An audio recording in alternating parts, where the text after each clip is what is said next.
So, like here in Texas, right? A lot of people, I think the biggest anomaly that people talk about Detroit is when you go to Detroit and you listen to the radio, go to the club, it pretty much play all Detroit music. You really don't hear too much like, you know, top 40 type of music in Detroit.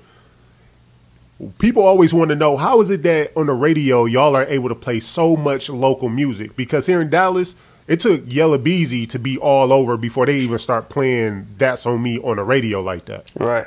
Like, local artists is not getting on the radio. So how is it that Detroit is able to make that happen? I don't think it used to be like that. And I'm taking the credit for the path that the OGs made. That's the Gary Chandlers, the Wax Tax and Dre's, DJ Scratches, DJ Polos. They started the pathway. I just feel like when I came into the game, I was so attached to the streets that radio couldn't tell me no. And I think that's when the gap opened up. Because before I got on radio, the only local songs that was on radio that had ever been on radio was KDZ in My Hood, Stretch Money, Take Money to Make Money, and Tone Tone's hits. I Ain't Playing With You, I'm on 10. What Up, Though? That was the only local songs that I know of that had ever hit radio.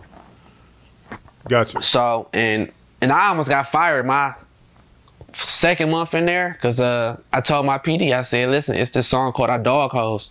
It's the biggest song out right now. I said, I gotta play it. She said, don't play it because it's downgrading women. And I dropped it in the mix. And I got put on leave for 2 weeks. Then the ratings came back sky high because everybody wondering like, oh, so many new listeners because he played this new song on the radio. You know what I'm saying? And after that, you know what I'm saying, radio just couldn't tell me no more. I was like, I always had a thing for radio. It was like, I'm going to either ask for forgiveness or permission. Gotcha. So you took a gamble when it paid off for you. So tell me like the relationship between you and like the program director. Like, how does that work versus when things get played on the radio? It got to be a respect level. The relationship between a program director and a DJ is not like brother-sister. It's not like boyfriend-girlfriend. It's more like a child and a mother and a father. It's got to be a respect factor. It's like, listen, I look up to you. I know I got to do what you say, but I got to try this on my own. If it fuck up, then punish me. But if it don't say nothing to me and just smile at me, and we're going to continue our relationship. So that's the type of relationship it is. Are there some things that like that's an absolute no that you don't do as a DJ when it comes to the to your program director? Like, what's the one absolute thing that if you do, you out of here? It ain't no whether. Oh, take money for radio, 100%. That's one thing I'd have been offered. Okay. I'd have been offered thousands of dollars. Like I probably could have had 2 Maybachs, a Wraith, a boat by now. But like I said, all it takes is one spin and for one person to say something for you to lose your whole career. And that's one thing I never wanted to put on the line was money for radio. You know what I'm saying? And I've seen too many people fall from it. So then how does a person get on the radio? Because obviously it's money being spent somewhere. So is 107.9 part of like iHeartRadio or Radio 1? Oh, I'm sorry, 107.5?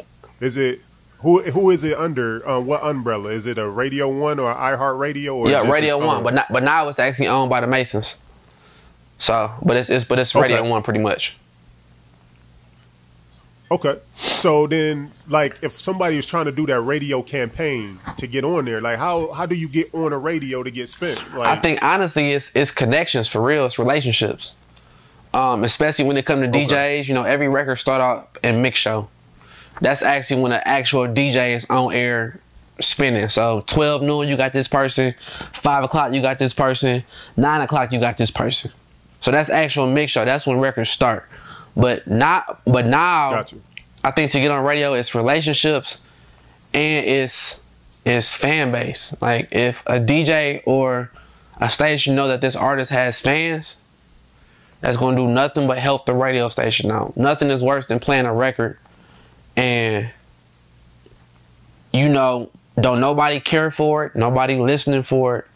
You just playing it to for a good look. Hey, just for the person. That's not going to help a station out. So it's artist driven. Like, that's just like right now. If I go play a brand new Cast Out record and she know I'm about the world premiere, guess what she gonna do? She gonna tell her fans, hey, go tune in. Her fans gonna tune in. They gonna repost the station. Now they people gonna be like, oh, so instead of me listening to my iPad or my iPhone, Apple Music, I'm gonna go listen to BJ at 9 o'clock because he gonna play all the Cast Out stuff I'm gonna listen to, all the other new music, and he probably gonna say something funny too. So it's a win-win on both sides.